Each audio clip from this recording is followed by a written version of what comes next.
let's get started. So, we are going to read J.R.R. Tolkien's The Hobbit. And I don't know how long we're going to get through, but we're going to read for the first 55 minutes. We're going to read for the next 55 minutes until 12 a.m. Eastern Time. All right, let's get started. Find the first page. That's a map. That is a forward. We're going to skip the forward. Okay. Chapter 1. An Unexpected Party. In a hole in the ground, there lived a hobbit. Not a nasty, dirty, wet hole filled with... let me set up a little bit. Really good start. We nailed it. We're nailing it. We're doing this. We're getting it. We're getting it live. Not a nasty, dirty, wet hole filled with the ends of worms and an oozy smell, nor yet a dry, bare, sandy hole with nothing to sit down in, or sit down on, or to eat. It was a hobbit hole, and that means comfort. It had a perfectly round door, like a porthole, painted green, with shiny yellow brass knobs, in the exact middle. The open door on... Man, I am really messing this up because I made myself laugh at the beginning. Okay, wait, let me zen myself out a little bit. Okay, here we go. Zen. We are in zen mode now. We're chilling. We do be chilling right now, though. Everyone do be chilling. Yeah, come on. Come at me, chill times. Okay, no longer chill. It had a perfectly round door, like a porthole, painted green with a shiny yellow brass knob in the exact middle. The door opened onto a tube-shaped hall like a tunnel, a very comfortable tunnel, without smoke, with paneled walls and floors tiled and carpeted, provided with polished chairs. And lots and lots of pegs for hats and coats. The Hobbit was fond of visitors. The tunnel wound on and on, going fairly, but not quite straight, into the side of a hill. The hill, as all the people for many miles around called it, and many little round doors opened out of it, first on one side and then on another. No going upstairs for the Hobbit. Bedrooms, bathrooms, cellars, pantries, lots of these. Wardrobes, he had whole rooms devoted to clothes. Kitchens, dining rooms, all were on the same floor, and indeed on the same passage. The best rooms were all on the left-hand side, going in, for these were the only ones to have windows. Deep-set, round windows looking over his gardens. And meadows beyond, sloping down the river. This hobbit was a very well-to-do hobbit, and his name was Baggins. The Bagginses have lived in the neighborhood of the hill for time out of mind, and people considered them very respectable, not only because most of them were rich, but also because they never had any adventures or did anything unexpected. You see, you could tell what a Baggins would say on any occasion without the bother of asking him. This is a story of how a Baggins had an adventure and found himself doing and saying things altogether unexpected. He may have lost the neighbor's respect, but he gained, well, you'll see what he gained. Anything in the end. See whether he gained anything in the end.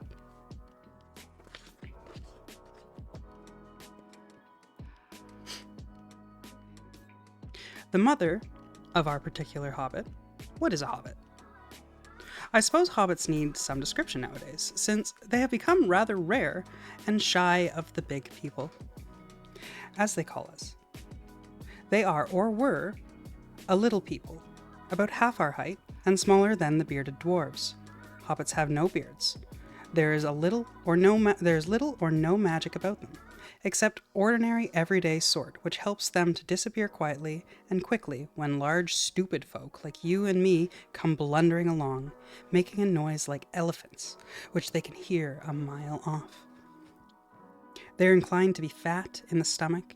They dress in bright colors, chiefly green and yellow. They wear no shoes because their feet grow natural leathery soles and thick, warm brown hair like the stuff on their heads, which is curly. They have long, clever brown fingers, good-natured faces, and laugh deep, fruity... Melon Army stand up. Deep, fruity laughs, especially after dinner, which they have twice a day, when they can get it. Now, you know enough to go on with. As I was saying, the mother of this hobbit, Bilbo Baggins, that is, was the famous Belladonna Took. one of these remarkable daughters of the old Took, head of the hobbits who lived across the water, the small river that ran at the foot of the hill. It was often said in other families that long ago one of the Took ancestors must have taken a fairy wife. That was, of course, absurd, but certainly there was still something not entirely hobbit-like about them. And once in a while, members of the Took clan would go and have adventures. They discreetly disappeared, and the family hushed it up, but the fact remained that the Tooks were not as respectable as the Bagginses, though they were undoubtedly richer. Ah, there's some lore dump for you, that the Took clan is richer than the Bagginses. Lovely. Not that Belladonna Took ever had any adventures after she became Mrs. Bungo Baggins. Wow, that was a sentence. Bungo, that was Bilbo's father, built the most luxurious hobbit hole for her, and partly with her money. That was to be found on either under the hill, or over the hill, or across the water. And there they remained to the end of their days. Still, it is probable that Bilbo, her only son, although he looked and behaved exactly like a second edition of his solid and comfortable father, got something a bit queer in his makeup from the Took side. Something that only waited for a chance to come out. But the chance never arrived until Bilbo Baggins was grown up. Being about 50 years old or so, and living in the basement hobbit hole the beautiful hobbit hole built by his father, which I have just described for you, until he had, in fact, apparently settled down immovably.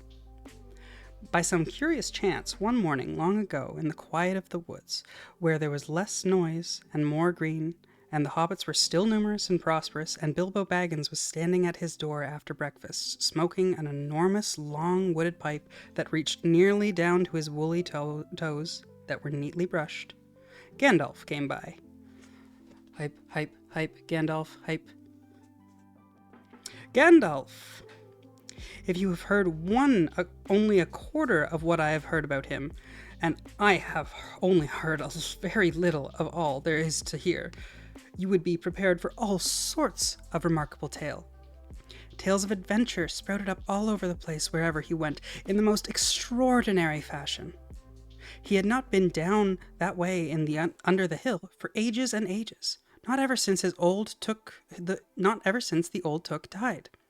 In fact, and the hobbits had almost forgotten what he looked like. He had been away over the hill and across the water on business of his own since they were all small hobbit boys and hobbit girls and hobbit others. Added that part. Don't judge me. I did do an ad of that part. All that the unsuspecting Bilbo saw that morning was an old man with a staff. He had a tall, pointed blue hat, a long grey cloak, a silver scarf over which his long white beard hung down below his waist, and immense black boots. "Good morning," said Bilbo, and he meant it. The sun was shining, and the grass was very green, but Gandalf looked at him from under long bushy eyebrows that stuck out further than the brim of his shady hat. "What do you mean?" he said. "Do you wish me a good morning, or mean that it is a good morning, whether I want it or not? Or that you feel good this morning, or that it is morning to be good on?" "All of them at once," said Bilbo, "and a very fine morning for a pipe of tobacco, out of doors, into the bargain. If you have a pipe with you, sit down, and have a fill of mine. There's no hurry, we have all the day before us." You know what, I'm gonna agree with you, Larry. That was a bit of a snide move that he did there, huh?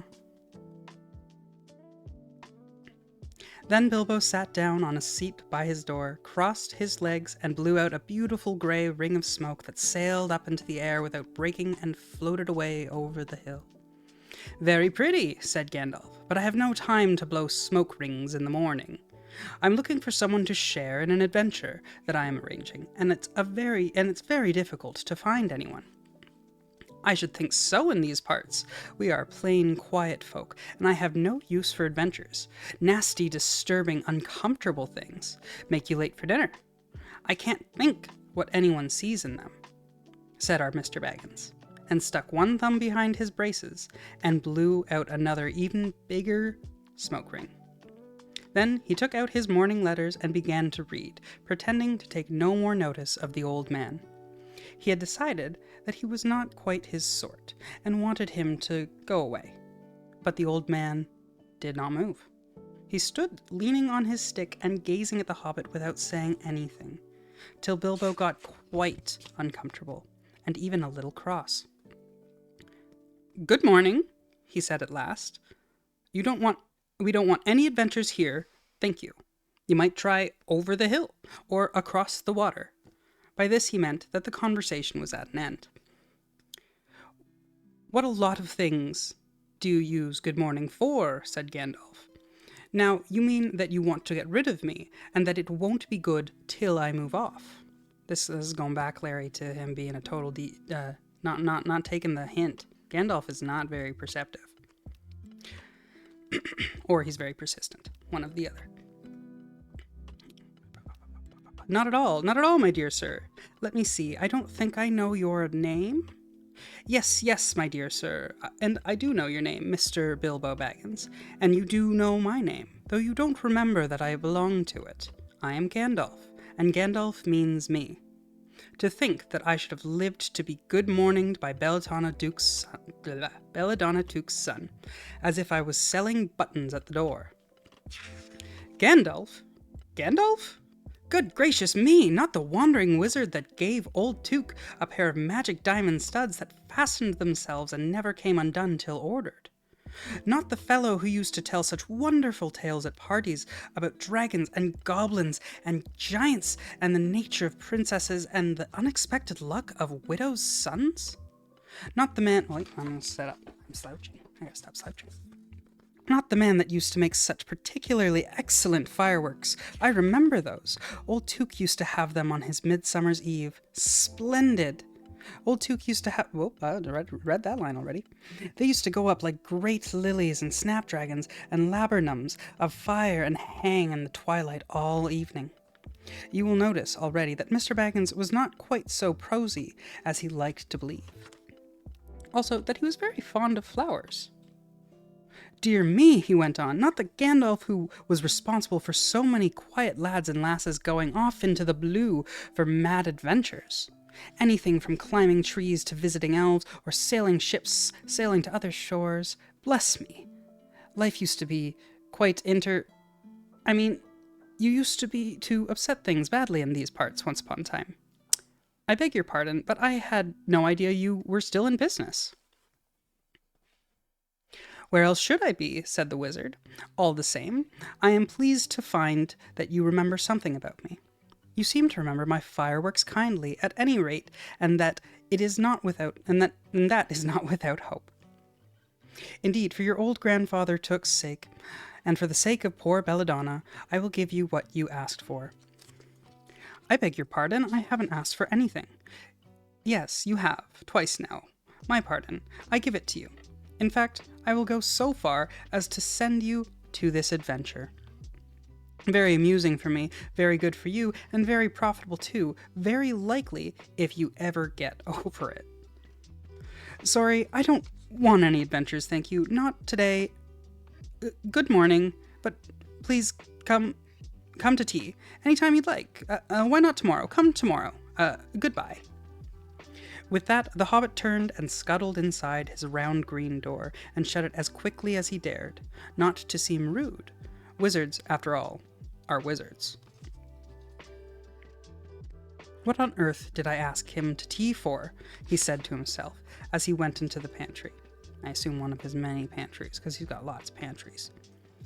He had only just had breakfast, but he thought a cake or two and a drink of something would do him good after this fright. Excuse me. Just gonna have a sip of water. Okay, and now we're gonna have a sip of Red Bull. Delicious. I feel like I did those out of order. I feel like a Red Bull would have been better first. Continuing on. Gandalf, in the meantime, was standing outside the door and laughing long but quietly, After a while, he stepped up and with the spike on his staff scratched a queer sign on the Hobbit's beautiful green door. Then he strode away. Just about the time when Bilbo was finishing his second cake and beginning to think that he had escaped adventures very well. Good for him. There's a good hobbit. Oh, I probably should change the title of this stream to say that I'm reading. Who cares? We're halfway through now. The next day, he had almost forgotten about Gandalf. He did not remember things very well, unless he put them down on his engagement tablet. Like this, Gandalf Tea Wednesday. Yesterday, he had been too flustered to do any of the kind. Just before tea time, there came a tremendous ring on the front doorbell. And then he remembered. He rushed to put on the kettle and put on another cup and saucer and an extra cake or two and ran to the door. I'm sorry to keep you waiting, he was going to say when he heard that it was not Gandalf at all. It was a dwarf with a blue beard tucked into his golden belt, of very bright eyes under his dark green hood. And soon as the door was opened, he pushed inside, just as if he had been expected. He hung his hooded cloak on the nearest peg and, "Dwalin, at your service," he said with a low bow. "Bilbo Baggins at yours," said the hobbit, too surprised to ask any questions for the moment. When the silence that followed had become uncomfortable, he added, "I am just about to take tea. Pray come and have some with me?" A little stiff, perhaps, but he meant it kindly. And what would you do if an uninvited dwarf came and hung his things up at your hall without a word of explanation?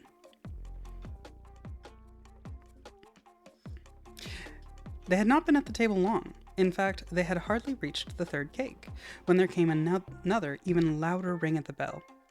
"Excuse me," said the hobbit, and off he wandered to the door. "So, you've got here at last," that was what he was going to say to Gandalf this time. But it was not Gandalf. Instead, there was a very old-looking dwarf on the step with a white beard and a scarlet hood. And he hopped inside as soon as the door was open, just as if he had been invited. "I see they've begun to arrive already," he said when he caught sight of Dwalin's green hood hanging up. He hung his red one next to it. "Balin at your service," he said with a hand on his breast. Thank you," said Bilbo with a gasp. It was not the correct thing to say, but they had begun to arrive, had flustered him badly. He liked visitors, but he liked to know them before they arrived. He had preferred to ask them himself. He had a horrible thought that the cakes might run short, and that he, as the host, he knew his duty, and stuck to it however painful. He might have to go without. "Come along in and have some tea," he managed to say after taking a deep breath. "A little beer would suit me much better, if it's all the same to you, my good sir," said Balin with a white beard. "But I don't mind some cake. Seed cake, if you have any." "Lots," Bilbo found himself answering, to his surprise, and he found himself scuttling off, too, to the cellar to fill a pint beer mug, and then to the pantry to fetch 2 beautiful round seed cakes, which he had baked that afternoon for his after-supper morsel. I'm gonna sit up. Let's go fix my posture, my droopy posture.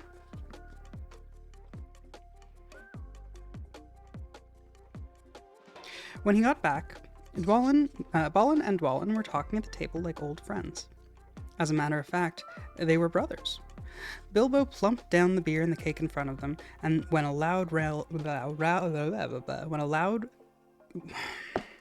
okay, center yourself.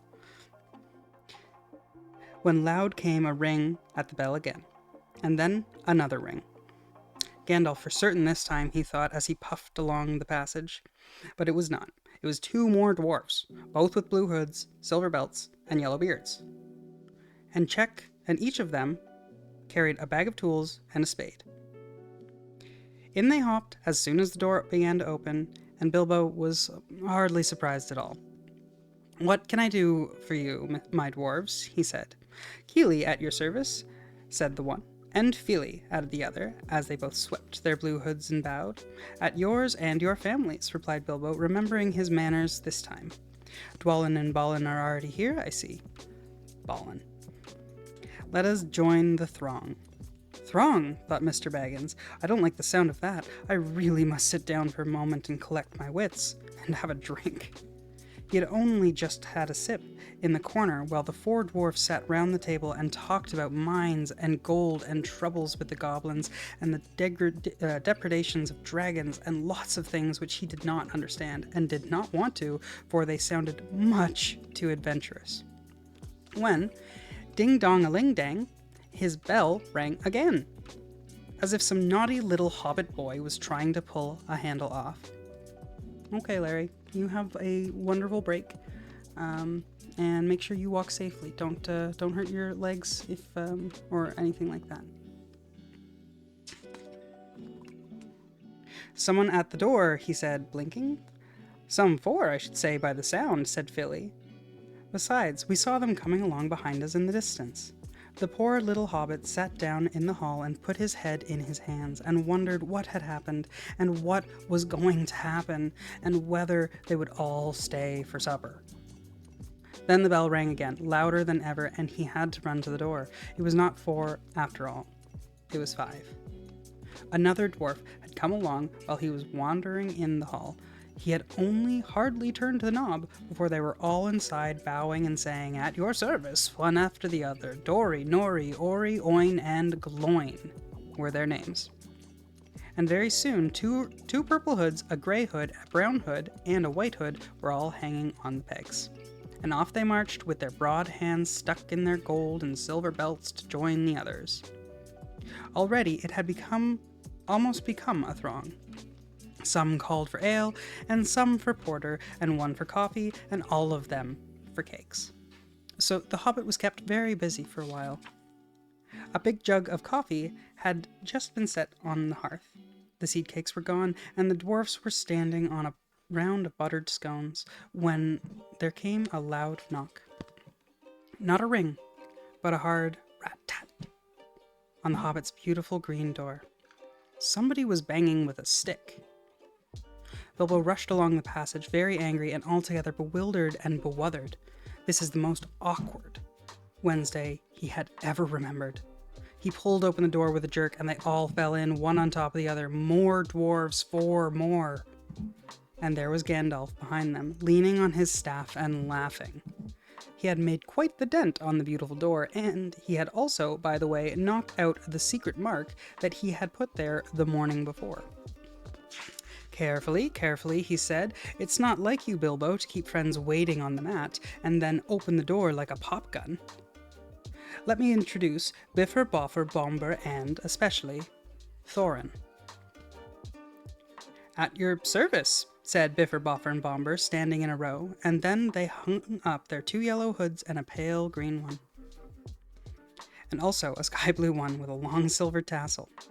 This last belonged to Thorin, an enormously important dwarf, in fact, no other than the great Thorin Oakenshield himself, who was not at all pleased to be falling flat on Bilbo's mat with Bifur, Boffer, and Bomber on top of him. For one thing, Bomber was immensely fat and heavy. Thorin, indeed, was very haughty and said nothing about service, but poor Mr. Baggins said he was sorry so many times that at least he grunted, "Pray don't mention it," and stepped forward. "Now, we're all here," said Gandalf, looking at the row of 13 hoods, the best detachable party hoods, and his own hat on a peg. "Quite a merry gathering. I hope there is something left for the latecomers to eat and drink. What's that? Tea? No, thank you. A little red wine, I think, for me." "And for me," said Thorin. "And raspberry jam and apple tart," said Bifur. "And mince pies and cheese," said Bofur. "And pork pie and salad," said Bomber. "And more cakes and ale and coffee, and if you don't mind," called the other dwarves through the door. "Put on a few eggs, there's a good fellow," Gandalf called after him as the hobbits slumped off to the pantries. "And just bring out the cold chicken and pickles as well."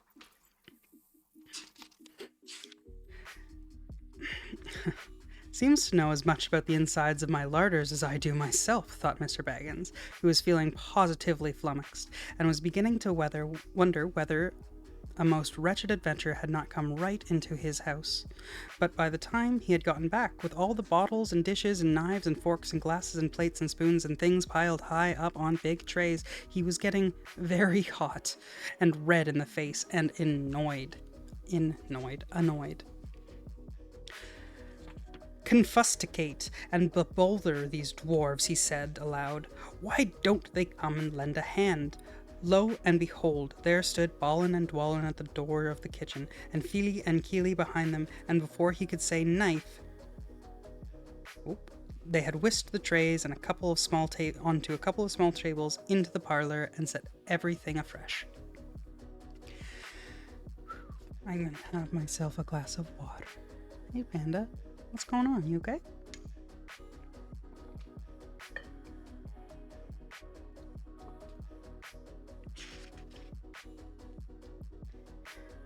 Alrighty. Let's continue.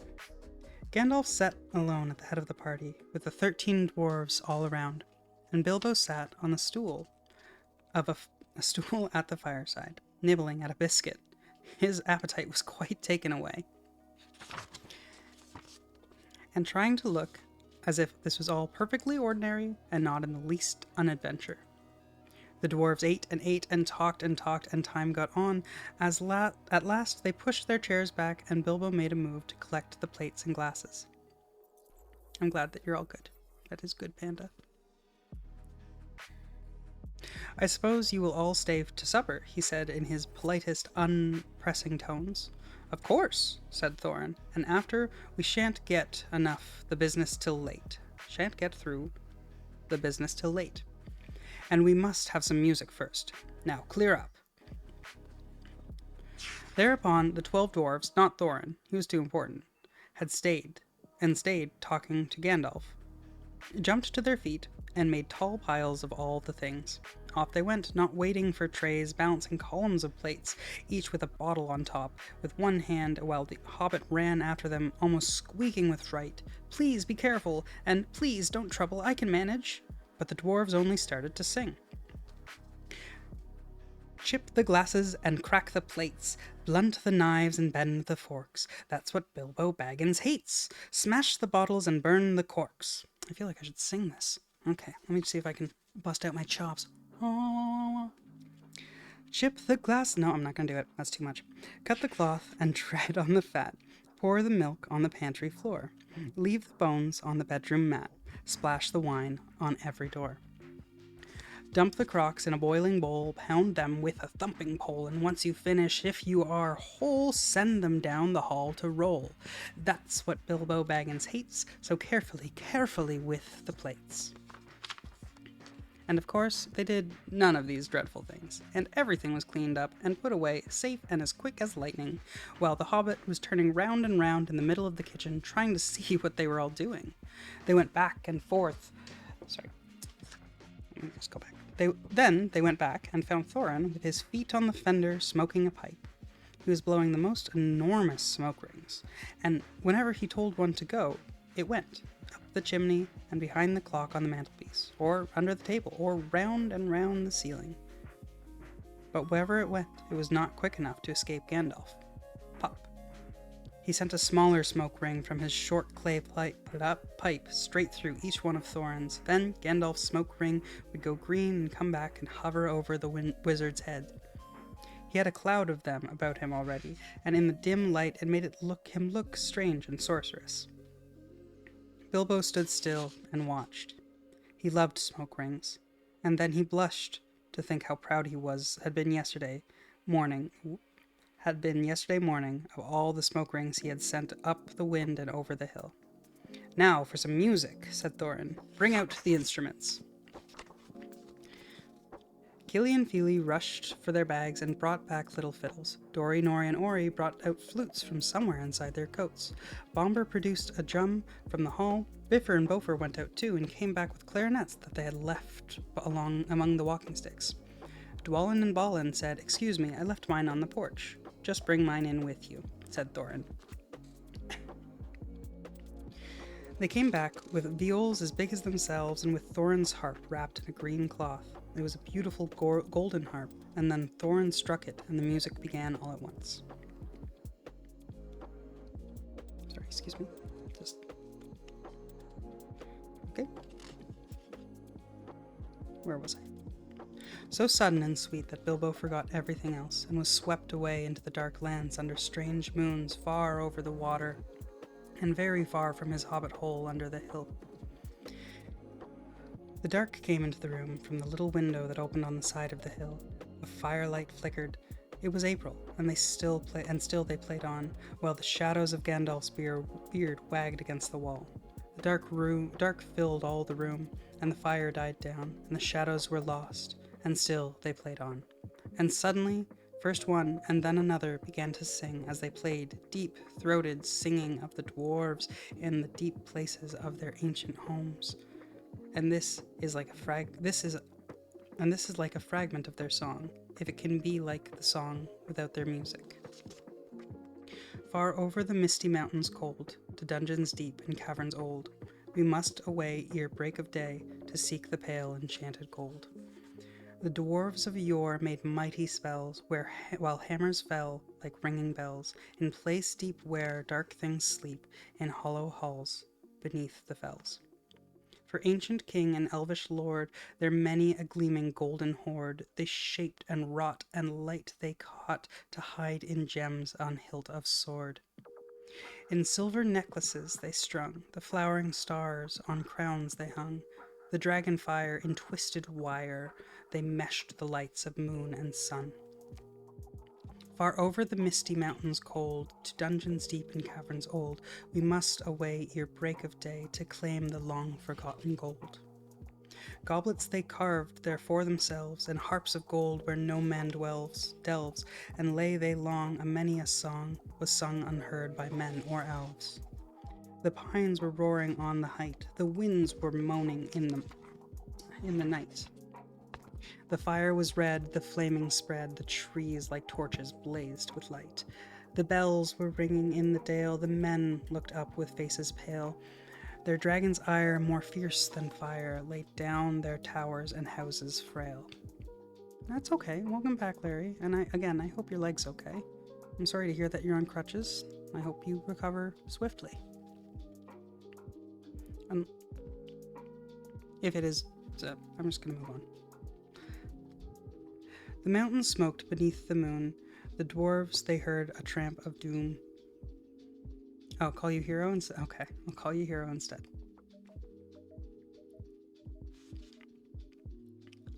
We will continue the poem now. Well, I guess the song.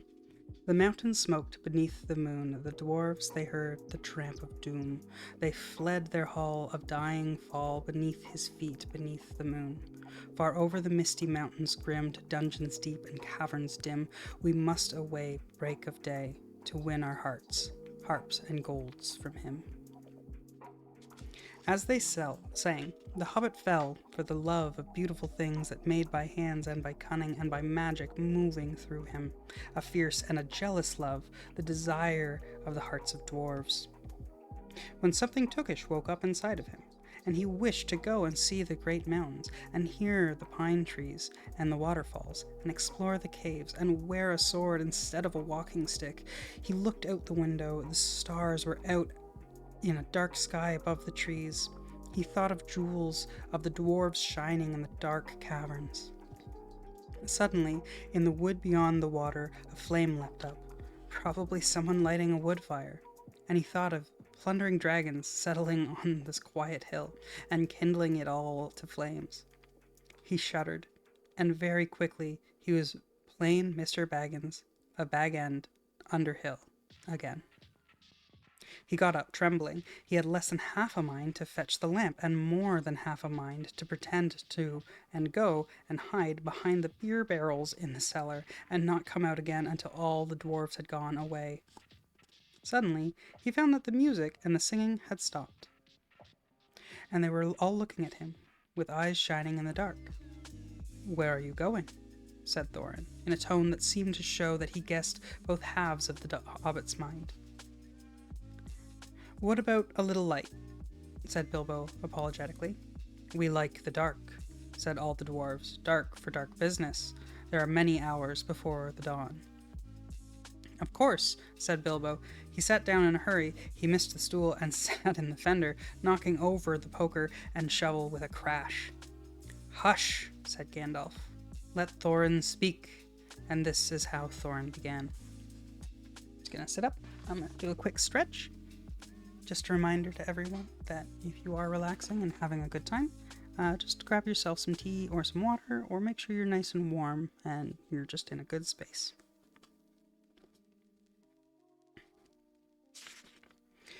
Gandalf, dwarves, and Mr. Baggins. We are met together in the house of our friend and fellow conspirator, this most excellent and audacious hobbit. May the hair on his toes never fall out, all praise to his wine and ale. He paused for breath, and for a polite remark from the hobbit, but the compliments were quite lost on poor Bilbo Baggins, who was wagging his mouth in protest at being called audacious, and, worst of all, a fellow conspirator? Though no noise came out, he was so flummoxed, so Thorin went on. We are met to discuss our plans, our ways, means, policies, and devices. We shall soon, before the break of day, start on our long journey, a journey from which some of us, or perhaps all of us, except our friend and counselor, the ingenious wizard Gandalf, may never return. It is a solemn moment. Our object is, I take it, well known to us all, to the estimable Mr. Baggins, and perhaps to one or two of the younger dwarves. I think I should be right in naming Keely and Feely, for instance. The exact situation at that moment may require a little bit of a brief explanation. This was Thorin's style. He was an important dwarf. If he hadn't been allowed, he would probably have gone on like this until he was out of breath, without telling anyone there was anything that was not known already, but he was rudely interrupted. Poor Bilbo couldn't bear it any longer. At may never return, he began to feel a shriek coming up inside, and very soon it burst out like a whistle of an engine coming out of a tunnel. Where am I? All the dwarves sprang up, knocking over the table. Gandalf struck a blue light at the end of his magic staff, and in its firework glare the poor hobbit could be seen kneeling on the hearth rug, shaking like a jelly that was melting. Then he fell flat on the floor and kept calling out, struck by lightning, over and over again. And that was all they could get out of him for a long time. So they took him and laid him out of the way on the drawing room sofa with a drink at his elbow, and they went back to their dark business. Just gonna have some water.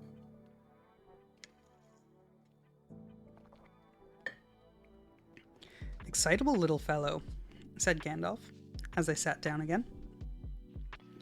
Gets funny, queer fits, but he is one of the best, as fierce as a dragon in a pinch. If you have ever seen a dragon in a pinch, you will realize that this was only poetical exaggeration applied to any hobbit. Even the old Took's great-grand-uncle Bullroarer, who was so huge for a hobbit that he could ride a horse. He charged the ranks of the goblin of Mount Graham in the Battle of the Green Fields, and knocked their king Golfimbul's head clean off with a wooden club. It sailed 100 yards through the air and went down a rabbit hole, and in this way the battle was won and the game of golf invented at the same time. So, it's the golf. In the meanwhile, however, Bullroarer's gentler descendant was reviving in the drawing room. After a while, and a drink, he crept nervously to the door of the parlor. This is what he had heard. Gloin speaking. Humph! Or some snort, or less like that. Will he do you think? It is all very well for Gandalf to talk about this hobbit being fierce, but one shriek like that in a moment of excitement would be enough to wake the dragon and all of his relatives, and kill the lot of us. I think it sounded more like a fright than an excitement. In fact, if it had not been for the sign on the door, I should have been sure we came into the wrong house. As soon as I clasped my eyes on the little fellow, bobbing and puffing on the mat, I had my doubts. He looked more like a grocer than a burglar. Then Mr. Baggins turned the handle and went in. The Took side had won. He suddenly felt he would go without bed and breakfast to be thought fierce. As for little fellow bobbing on the mat, it almost made him really fierce. Many a time afterwards, the Baggins part regretted what he did now, and he said to himself, "Bilbo, you were a fool. You walked right in and put your foot in it." "Pardon me," he said, "if I have overheard the words you were saying. I don't pretend to understand what you are talking about, or your reference to burglars, but think I am right in believing." This is what he called being on his dignity. "That I think I am no good, I will show you, and have no signs on my door. It was painted a week ago, and I am quite sure that you have come to the wrong house. As soon as I saw your funny faces on the doorstep, I had my doubts, but treat it as the right one. Tell me what you want done, and I will try it. If I have to walk from here to the east of east and fight the wild wereworms of the last desert, I had a great-great-great-grand-uncle once, Bulroar Took, and yes, that was a long time ago," said Gloin. "I was talking about you, and I assure you there is a mark on your door, the usual one in the trade, or it used to be. Burglar wants a good job. Plenty of excitement and reasonable reward. That's how it usually read. You can say expert treasure hunter instead of burglar if you like. Some of them do. It's all the same to us. Gandalf told us that there was a man of the sort in these parts looking for a job at once. And that he had arranged for a meeting here on Wednesday tea time. Of course there is a mark. I put it there myself for very good reasons. You asked me to find the 14th man for your expedition. I chose Mr. Baggins. Just let anyone say I chose the wrong man or the wrong house, and you can stop at 13 and have all the bad luck you like, or go back to digging coal." He scowled so angrily at Gloin that the dwarf huddled back in his chair, and when Bilbo tried to open his mouth to ask a question, he turned and frowned at him and stuck out his bushy eyebrows. Till Bilbo shut his mouth tight with a snap. "That's right," said Gandalf. "Let's have no more argument. I have chosen Mr. Baggins, and that ought to be enough for all of you. If I say he is a burglar he is, or will be when the time comes. There's a lot more in him than you can guess, and a deal more than he has any idea himself. You may, possibly, all live to thank me yet. Now, Bilbo, my boy, fetch the lamp, and let's have a little light on this." On the table, in the light of a big lamp with a red shade, he spread out a piece of parchment, rather like a map. "This was made by Thror, your grandfather Thorin," he said to answer to the dwarves' excited questions. "It is a plan of the mountain." "I don't see that this will help us much," said Thorin, disappointedly, after a glance. "I remember the mountain well enough, and the lands about it, and I know where Mirkwood is, and the withered heath, where the great dragons bred. This is a dragon marked in red on the mountains," said Balin. "But it will be easy enough to find him without that, if ever we arrive there. There is one point that you haven't noticed," said the wizard, "and that is the secret entrance. Do you see that rune on the west side? And the hand pointing to it from the other runes? That marks a hidden passage to the lower halls. Look at the map at the beginning of... you guys can't look at the map at the beginning of the book, but there's a map at the beginning of the book." "It may have been secret once," said Thorin, "but how do you know that it is secret any longer? Old Smaug has lived there for long enough now to find out anything there is to know about those caves. He may, but he can't have used it for years and years. Why? Because it's too small. 5 feet high, the door, and 3 may walk abreast, say the runes. But Smaug could not creep into a hole that size. Not even when he was a young dragon. Certainly not after devouring so many dwarves and men of Dale." "It seems like a great big hole to me," squeaked Bilbo, who had no experience of dragons and only thought of hobbit holes. He was getting excited and interested again, so he forgot to keep his mouth shut. He loved maps, and in his hall there was a huge, and in his hall there hung a large one of the country round, with all of his favorite walks marked on it in red ink. Wow, that is a mouthful of a sentence. How could such a large door be kept secret from everybody outside, apart from the dragon? He asked, with only a little hobbit, you must remember. And I said, in lots of ways, said Gandalf. But with the way this one has been hidden, we don't know without going to see. From what it says on the map, I should guess there is a closed door, which has been made to look exactly like the side of the mountain. That is the usual dwarves' method. I think that is right, isn't it? Quite right, said Thorin. Also, went on Gandalf, I forgot to mention that with this map went a key. A small and curious key. Here it is, he said as he handed to Thorin a key with a long barrel and intricate wards made of silver. Keep it safe. Keep it secret. Keep it safe. Indeed, I will, said Thorin, as he fastened it upon a fine chain that hung about his neck and under his jacket. Now things begin to look more hopeful. This news alters them much for the better. So far, we have had no clear idea of what to do. We thought we were going east as careful we could. So far as the long lake, after that, the trouble would begin.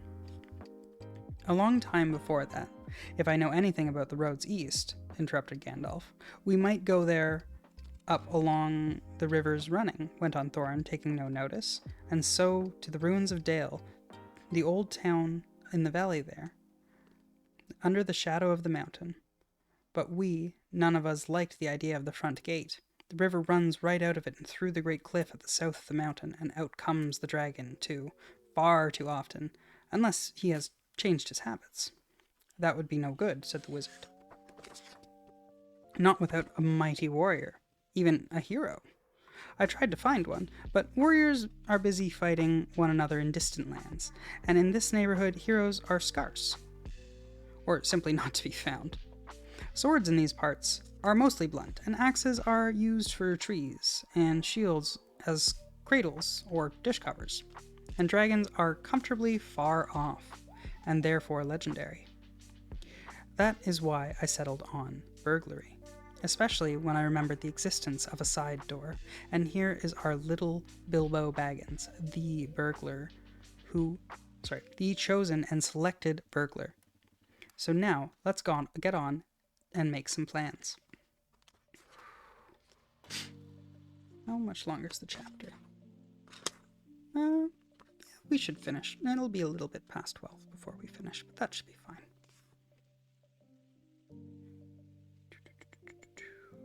Very well then, said Thorin.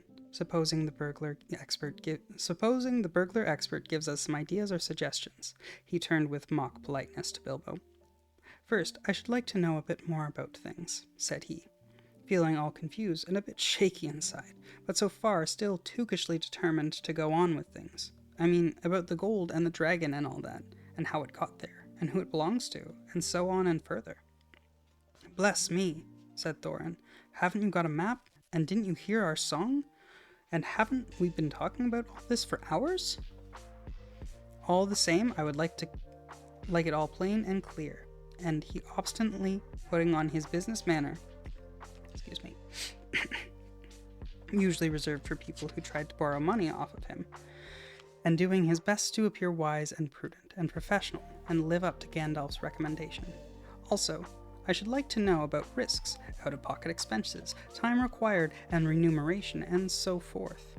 By which he meant, what am I going to get out of it, and am I going to come back alive? Oh, very well, said Thorin. Long ago, in my grandfather Thror's time, our family was driven out of the far north, and came back with all their wealth and their tools to this mountain on the map. It had been discovered by my far ancestor, Thrain the Old, but now they mined it, and they tunneled, and they made huge halls and great workshops.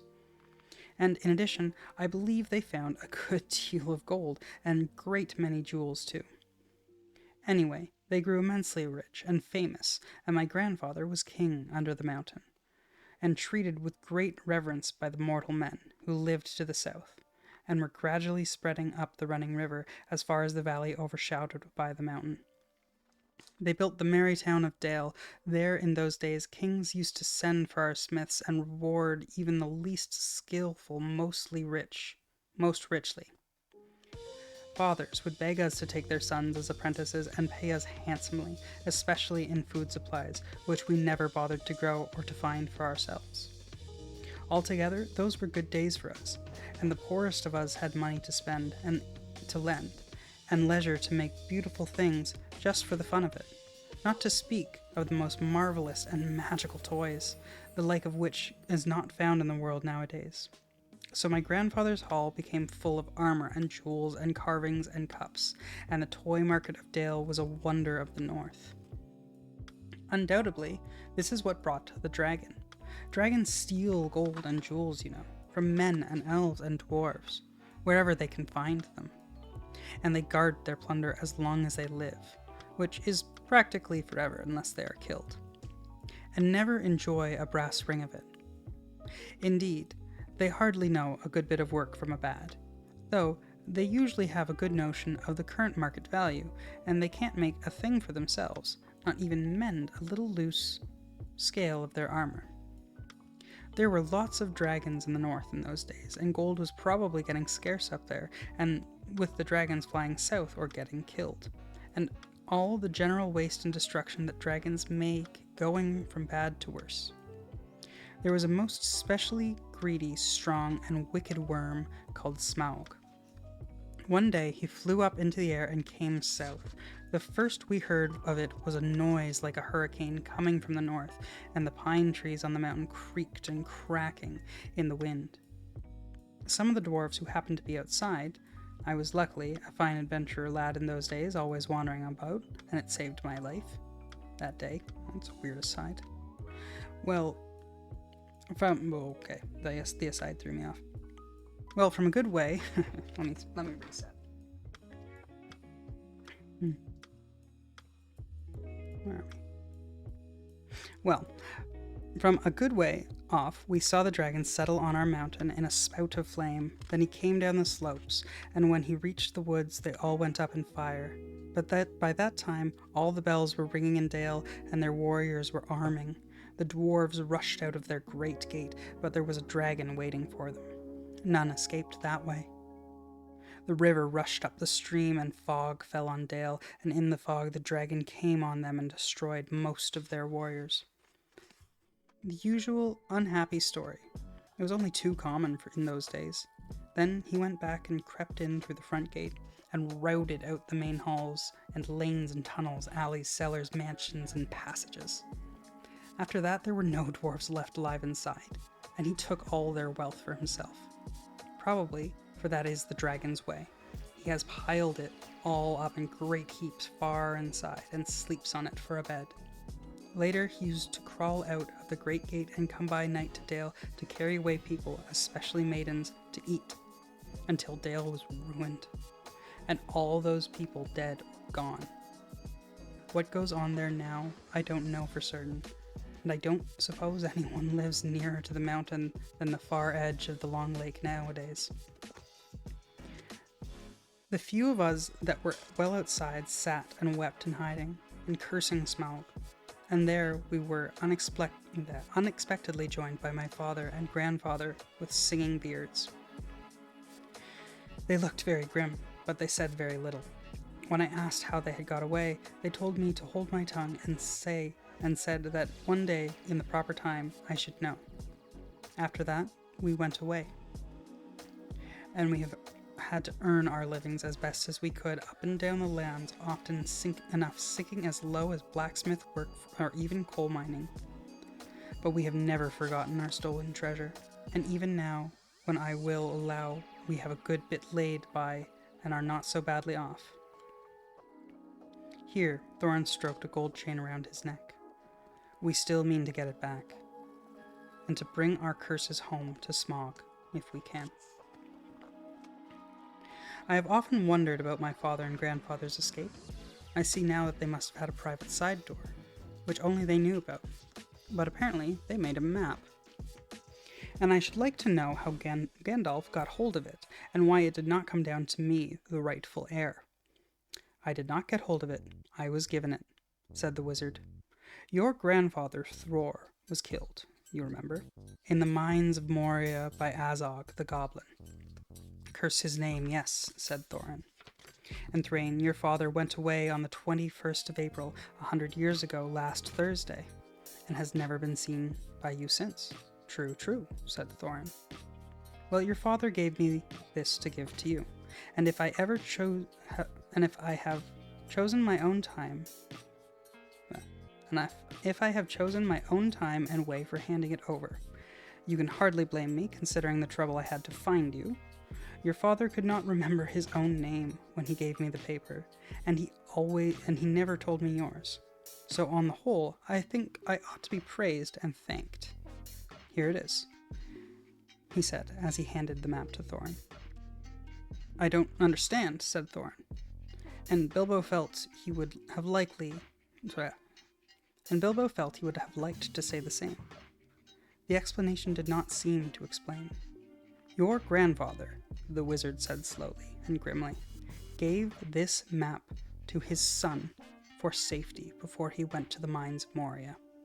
Your father went away to try his luck with the map after your grandfather was killed, and lots of adventures of a most unpleasant sort he had, but he never got near the mountain. How he got there I don't know, but I found him as a prisoner in the dungeons of the necromancer. Whatever was he doing there? Asked Thorin with a shudder, and all the dwarves shivered. Never you mind.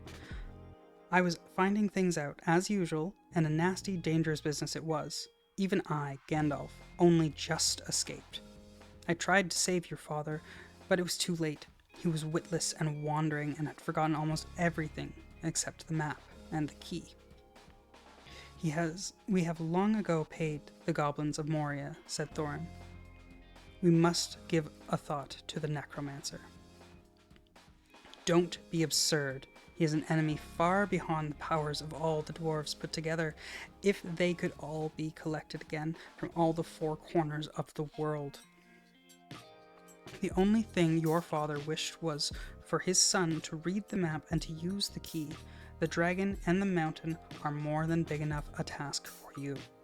Hear, hear, said Bilbo, and accidentally said it out loud. Hear what? They all said, turning to him suddenly. And he was so flustered that he answered, Hear what I have to say. And what's that? They asked. Well, I should say that you ought to go east and have a look around. After all, there is a side door. The dragon must sleep sometimes. I suppose if you sit on the doorstep long enough, I dare say you will think of something. And well, don't you know, I think we have talked long enough for one night. If you see what I mean. What about bed, and an early start, and all that? I will give you a good breakfast before you go. Before we go, I suppose you mean, said Thorin. Aren't you the burglar? And isn't sitting on the doorstep your job? And not to speak of getting inside the door, but I agree about bed and breakfast. I like 6 eggs with my ham when starting on a journey, fried, not poached, and mind that you don't break them. After all the others had ordered for their breakfast without so much of a please, which annoyed Bilbo very much, they all got up. The Hobbit had to find room for them all, and filled all his spare rooms, and made beds on chairs and sofas. Before he got them all stowed, he went to his own very little bed, very tired, and not altogether happy. One thing he did make his mind up about was not to bother to get up very early and cook everybody else's wretched breakfast. The tookishness was wearing off, and he was now quite so sure that he was not going on any journeys in the morning. As he lay in bed, he could hear Thorin still humming to himself in the best bedroom next to him. Far over the misty mountains cold, to dungeons deep and caverns old, we must away ere break of day to find our long-forgotten gold. Bilbo went to sleep. with that in his ears, and it gave him very uncomfortable dreams. It was long after the break of day when he woke up. Alright, and that concludes the first chapter of The Hobbit by J.R.R. Tolkien.